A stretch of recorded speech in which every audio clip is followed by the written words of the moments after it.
Bullet दाम रे आपण किनी पारिबे एक कार। आज्ञा हाँ, आपण को आश्चर्य लगिला भी कथाटा सत। एणिकी आपण मात्र 2.5 लाख टंका किनी पारिबे एक नुआ कार। मार्केट को आसबाकू जाउछि टाटा नैनो रो नुआ अवतार।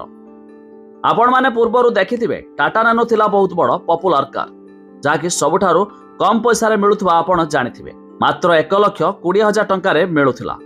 हेले एबे यार आसबाकू जाउछि नुआ अवतार।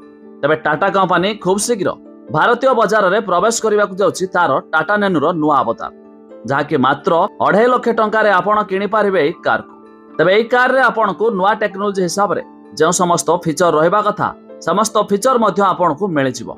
डिस्प्ले एमिति कि 360 कैमेरा सहित एलो व्हील मध्य मिलि जिवो।